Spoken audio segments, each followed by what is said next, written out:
Welcome to MJ Loves Toku, episode 53. I'll be talking about Kamen Rider 01, episode 35, and analyzing it. This is MJ, I love Tokusatsu, and that's what I want to talk about. The episode title that I've given this for my analysis is Naki Did Nothing Wrong. And I think that's true, but I guess maybe I should ask it as a question. Did Naki do anything wrong? And did, by extension, Yaiba do anything wrong by trying to help her? And, you know what, let's throw a third question in there. Is Aruto Hiden a fool for trying to help these terrorist Humagear? So, in the old days, I was trying to do a pattern of what's new, what's cool, and what do I think is coming. And I might try to do that as I go through. I guess what's new is that and it'll help me analyze these things too. It turns out that Naki isn't all that bad. She was being controlled by the Ark, and that's why people who were wearing Zaya specs were going bad, because the Ark commanded her to hack the Zaya specs. She did, and then the interface between the Zaya spec and the people enabled them to be hacked and controlled and, you know, attack other people and start destroying things, knock over plants and boxes of vegetables even, as they're, you know, kicking and attacking other humans. But Fu was able to simply call out to her and ask her, hey, is this your dream? Is this what you dreamed of? Is this why you were resisting being a tool of Amatsugai, so that you could be the tool of the Ark and cause people to destroy themselves? And that's enough to wake her up and to shake her from the control of the Ark.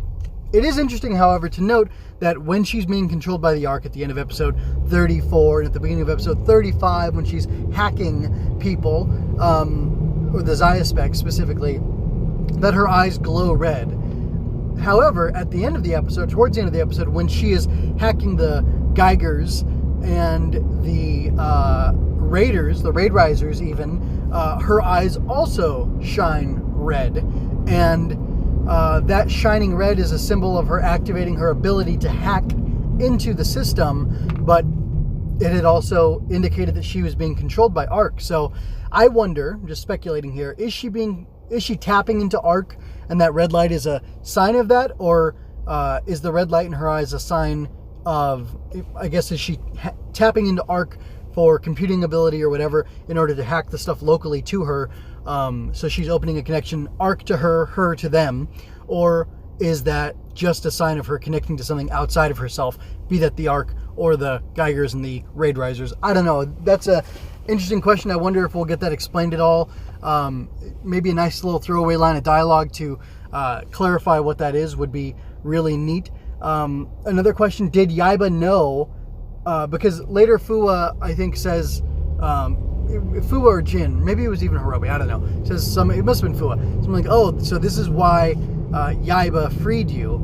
And the implication to me when I was watching was that Yaiba was in fact freeing Naki from Amatsugai's control, but also from the control of the Ark, like Jin, because correct me if I'm wrong, Jin is not under the control of the Ark anymore. He is operating on his own. He is an autonomous being. He has free will, and he's doing whatever the heck he wants to at this time. And his will doesn't line up 100% with the Ark, even though in some ways it still does, which is a pretty interesting thing going on. And Naki seems to be the same way. These Metsubo Jinrai appears to be turning into free agents, so to speak. And that's pretty interesting. But going back to Yaiba, I think Yaiba was freeing her of Matsugai's control and freeing her not necessarily to stop his plans or to stop Metsubo Jinrai, but at least to give her the chance, just like Yaiba wanted to be given the chance to be free, and Fuwa fought for her to be free and to be able to overcome the forces controlling her so that she could make her own choices. And at the same time, being that Yaiba expressed the ethic that she believes that tools should serve humanity, and she's going to stand by that principle. If Naki did go rogue and was trying to kill people, she would have stopped her. And here we see that between the end of the last episode and the start of this episode, mere seconds go by, and humans are hacked and trying to exterminate other humans. Zaya spec wearing humans are hacked, that is, for a matter of minutes, maybe seconds. It's a little hard to tell, but it doesn't seem like it was for that long, even though, although the risk is still there. And then, it's interesting that I almost wonder if that was part of, or a scenario like that was part of Amatsu Guy's plan, because it just puts Humagear and Metsubo Jinrai specifically on schedule for destruction, which goes right along with his plans. All right, I don't want to belabor the point too much. I had to run into the store real quick, and I don't remember where I was, but I'll jump into... the next thing I was supposed to address is Aruto. Is Aruto a fool? That's the question I have to ask. Is Aruto a fool for helping? Is Yaiba, bad for helping? Are they stupid for helping the Humagears? I gotta say no, because regardless of whether or not the Humagears are a analogy for Korean people or people from wherever the actor for Takaru from Ghost was from, Okinawa, or just foreigners in general, or what, none of that matters, because if you just strip all that stuff away and you just look at the sci-fi, the Humagear are human enough and are worthy of life and respect for their lives enough, even though they can be hacked, because humans can be hacked too, and it's an equal opportunity thing. Anybody can go bad. Anybody can have a bad day and then become the joke. No. But anybody can be treated in such a way and be raised in such an unhealthy environment that they can't help but turn, bad, basically. I don't know why, but for some reason, that Jurassic Park movie with Chris Pratt, where he's like, you didn't socialize the Indominus Rex, of course it's going to go bad because it's not properly socialized. It doesn't understand. That's kind of true of humans and anything approaching human. And, we don't just murder people because of that. We teach them. We strive for redemption and for breaking through and for causing healing to come about. Now, just kind of real news, this is May, whatever, 2020. It's going to be the 15th this Friday. And looks like 01 is going on hiatus because of all this COVID-19 stuff. And I'm going to jump into the original Kamen Rider at some point. But in that, I don't think the writer ever gets a chance to redeem anybody. I don't know if there are any redeemed Kaijin or Kaizunigan, in the show. I would hope there would be, because that's a really great story that a hero can, bring redemption. And we know that Aruto can. He's been able to heal or reverse the Humagear, the Magear state of a Humagear or two. It hasn't happened a lot, which is weird, but I guess it's mostly been Raid Risers and Thouser who's been causing him trouble, so he hasn't had that chance. But apparently it doesn't work on Metsubo Jinrai, maybe because they're all awakened or whatever. I don't know if it's too late to alter them, which I think it should be at that point. That would make the most sense, because you shouldn't be able to take someone, if they've reached singularity, they're at the level of a full human, and you shouldn't be able to use that kind of power on somebody who's reached that level of sentience, I guess let's call it. But anyway, I think Aruto's totally in the right. So I'm going to stop belaboring that and talk about the cool stuff. Amatsu Guy, Thouser, his suit is gold, and he has purple eyes, and he's got these horns, and he's extinction and life. He's an extinction and evolution combined together into one thing, so it shouldn't really work. This Force Riser dude over here with the stinger, Horobi, he's got a purple suit. He's got gold eyes, or yellow eyes. I say it's gold.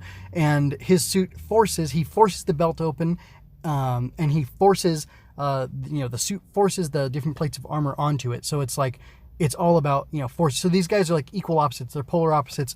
One, is a father. He's gone through that stage of his life. He's old enough, and I'm talking about Horobi, where he's carrying on a legacy, whereas Thouser is eternally young and refuses to have children.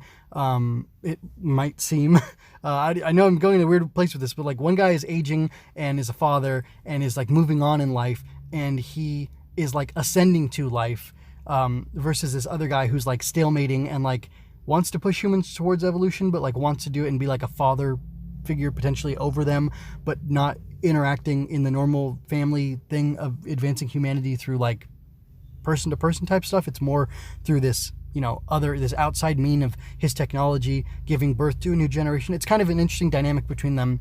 And like I said, they both have these aspects of themselves in their suits where they're forcing the transformation and forcing the transformation in some way. And I think that's pretty neat. I thought I had one other point. There's just Hirobi's so cool. Seiji Takagawa's so cool doing the suit acting, and I love his big attack on Jerkface, on Thouser. And I don't know, just it's a good looking show, and I'm glad for it. And I really enjoyed this huge fight between all the horseshoe crab guys who I don't like the suits of, and then these Magir who have awesome suits. Anyway, very interesting, very fun.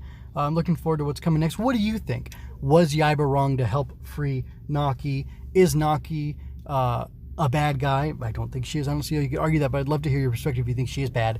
And Metsubo Jinrai, like, are they going towards a place of wholeness and coexistence with humanity? Hirobi's line about, Hedon maybe bringing them towards that, is a hint to me that I think they should be, and it'd be interesting to see the show go that way. But like, what's the big bad going to be? Is it going to be the arc itself manifesting its will? And I love too that Hirobi is like, hey, Jerkface, you are that was Aruto actually. Like, Amatsu, you're the one who corrupted the arc and turned it into this awful thing, this awful, terrible, deadly, dangerous thing. Like, you're the problem, man, not these. Human gear, they're innocent. They're trying to pursue their dreams, whatever. I won't belabor the point anymore. But I like all that stuff. That's all I have to say. So I'm going to go ahead and leave you with those questions. And if you enjoyed this, like, comment, and share to help me grow. Don't forget to subscribe to keep current with each release. Chat with me on Twitter at MJ_scribe. Visit mjmunoz.com/podcast to find the multiple feeds in which I analyze Star Wars, tokusatsu, comics, and more. Visit mjmunoz.com/support for links to my Redbubble and Coffee pages, so you can help keep me doing the things I do. Thank you so much for your time and attention. Until next time, be well, and remember, you don't have to shout henshin to be a hero.